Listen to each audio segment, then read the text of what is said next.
We have discussed about the vital signs, and firstly we will discuss about terminology related to temperature. Let's start the video.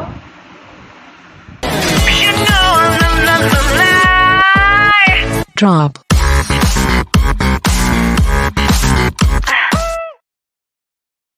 We have discussed about the vital signs, and firstly we will discuss about terminology related to temperature. We already know temperature normal range for temperature is 97.8 to 99 Fahrenheit. Firstly we will discuss about hypothermia. Hypothermia is तो क्या होता है कि उसमें क्या होता है कि जब हमारा नॉर्मल टेम्परेचर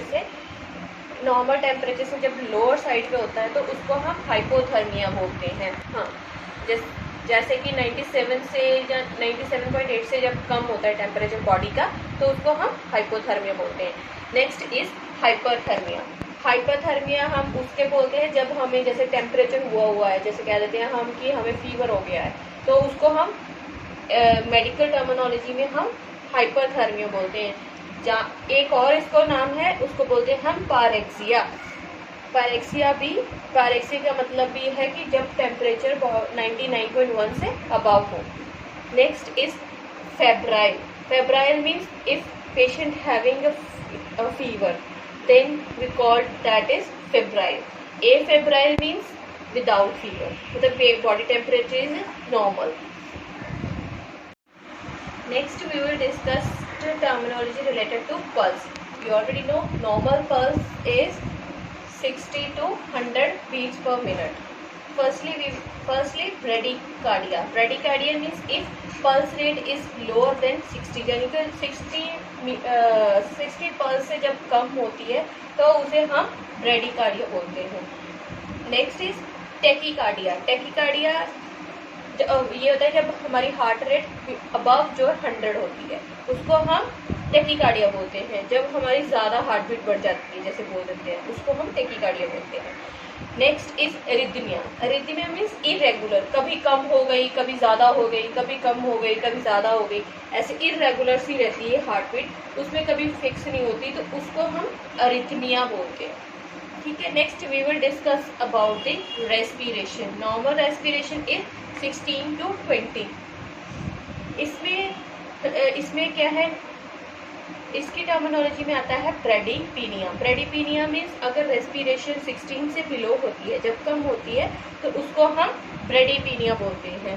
नेक्स्ट इज टेकीपीनिया. टेकीपीनिया अगर हमारी जो रेस्पिरेशन है अबव 20 होती है, जब हमारी जो ब्रीथिंग होती है वो बढ़ जाती है, जब हम ज़्यादा ज़ोर से सांसें लेते हैं तो उसको बोल देते हैं हम टेकीपीनिया.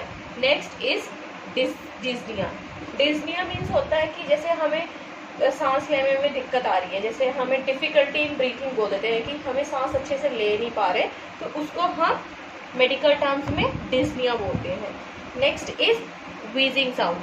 व्हीजिंग पल्स रेस्पिरेशन जो होती है उसमें क्या होता है कि हम सांस लेते हैं उसमें आवाज़ आती है. जैसे हमारे जब चेस्ट कंजेशंस वगैरह हुई होती है तो जब भी हम सांस लेते हैं तो आवाज़ आती है, तो उसको हम व्हीजिंग रेस्पिरेशन बोलते हैं. होता है व्हीजिंग की वो एक एग्जांपल हो जाती है कि जैसे चेस्ट कंजेशन उसमें मेनली प्रॉब्लम आती है, तो उसमें क्या होता है सांस लेने में जब सांस लेता है कंजेशन हुई होती है तो उससे आवाज़ आती है, खड़क खड़क की आवाज़. जब भी बंदा सांस लेता है तो उसमें सांस लेने में प्रॉब्लम आ रही होती है और आवाज़ें आती हैं जब भी हम सांस लेते हैं, तो उसमें ये होता है. डिस्निया भी एक इसका सिम्टम हो जाता है कोविड का, जब डिफ़िकल्टी इन ब्रीथिंग हो गई. Next we will discuss about the blood pressure terminology.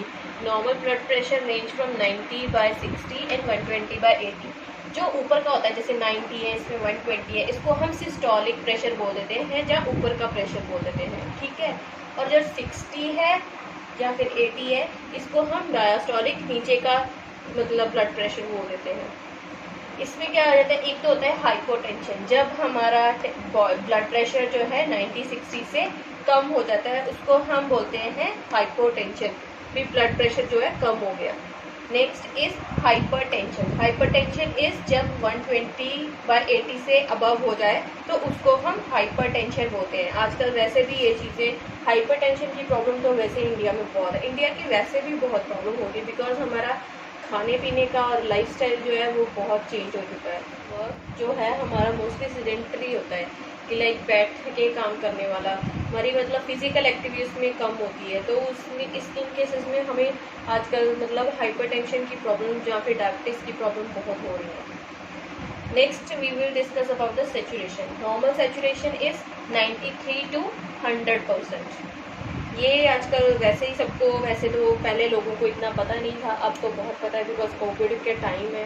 Covid में मेनली है ही इसी में यही है कि जब हमें सांस लेने में दिक्कत हो और सैचुरेशन कम हो जाती है तो हम कोविड के लिए सस्पेक्टेड मानते हैं।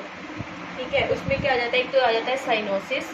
साइनोसिस में क्या होता है कि हमारी जब सैचुरेशन कम हो जाती है तो हमारी जो बॉडी की जैसे फिंगर्स हो जाती हैं, बॉडी जो होती है ब्लूइश होनी शुरू हो जाती है। तो उसको हम कंडीशन को बोल देते हैं साइनोसिस। जब हम लैक ऑफ ऑक्सीजन की वजह से हमारी बॉडी जो है ब्लूइश कलरेशन हो जाती है, ब्लूइश डिस्कलरेशन हो जाती है, तो उसको हम साइनोसिस बोल देते हैं। अगर किसी की सैचुरेशन कम हो जाती है उसको हम बोल देते हैं डीसैचुरेशन, डीसैचुरेटेड या फिर डीसैचुरेशन भी बोल सकते हो। तो दोनों टर्म्स यूज हो जाती हैं कि जब हमारी सैचुरेशन 90 से बिलो जाती है तो उसको हम डीसैचुरेटेड बोल देते हैं, या फिर बिलो मतलब वही डीसैचुरेशन भी बोल सकते हो। लाइक आजकल क्या हो रहा है कि कोविड में जो पेशेंट्स होते हैं मोस्टली जिनकी सैचुरेशन जब बिल्कुल 90 से बिलो चली जाती है तब हम हॉस्पिटल में जाते हैं। तब तक ये होता है कि पेशेंट्स की रिकवरी रेट जो है वो कम हो जाता है। रिकवरी होती है बट रिकवरी रेट कम हो जाता है। यही कह रही हूँ कि ट्राई यही करो कि हमारी जब भी आपको थोड़ी सी भी प्रॉब्लम लगती है तो आप हॉस्पिटल में डॉक्टर की कंसल्ट जरूर लें। ये नहीं कि जब बिल्कुल ही आप एग्जॉस्ट होगी आपकी बॉडी, बिल्कुल आपको सांस लेने में भी इतनी दिक्कत हो रही है और ऊपर से सैचुरेशन भी आपकी बिल्कुल लो साइड पे जा रही है, तब आप हॉस्पिटल में जा रहे हो तो उससे क्या है, एक तो भी डेथ रेट भी बढ़ रहा है और उसके साथ रिकवरी भी नहीं जल्दी से हो पाई। तो आप अपनी कोशिश कीजिए कि आप डॉक्टर को साथ के साथ कंसल्ट कीजिए और अपना ये नहीं कि कोविड टेस्ट मत कराइए। लोग क्या है कि कोविड टेस्ट करवाते ही नहीं है, लोग क्या कोविड टेस्ट करवाते ही नहीं है कि उनको लगता है कि यार हम हॉस्पिटल जाएंगे, हॉस्पिटल से फिर हम वापस नहीं आएंगे। बट ऐसा नहीं है। मैं भी हॉस्पिटल में काम करती हूँ। ऐसा नहीं है कि अगर आप अपना ट्रीटमेंट टाइमली करवाते हैं तो आपका रिकवरी रेट बहुत अच्छा होता है और आप जल्दी से ठीक होकर अपने घर जाओगे। अगर आप अपनी प्रॉब्लम को जब बढ़ा के जाते हो तो हमारा ये प्रॉब्लम आती है। और आजकल हो भी ऐसा ही रहा है कि लोग इस चीज़ को सीरियस लेते ही नहीं है। हॉस्पिटल में तब जाते हैं जब आपकी कंडीशन डिटोरिएट हो चुकी होती है। सो ट्राई कि अपना जब भी आप कुछ सिम्टम्स लगते हैं तो आप अपना कोविड टेस्ट जरूर करवाएं। अगर आपको मेरी आज की वीडियो अच्छी लगी हो तो आप प्लीज़ उसको लाइक कीजिएगा, शेयर कीजिएगा, सब्सक्राइब ज़रूर करवाइएगा और लोगों को भी सब्सक्राइब करवाइए सो दैट कि और लोगों तक भी ये इन्फॉर्मेशन पहुंच सके। और अगर आपको कोई भी क्वेरी हो किसी रिलेटेड, आपको कोई मतलब आपको इस चीज़ में कुछ डाउट है, जो कोई अगर कुछ भी है तो आप कमेंट बॉक्स में आप अपना कमेंट डाल सकते हैं। मैं आपकी क्वेरी को हैंडल करने की कोशिश करूँगी। Thank you so much.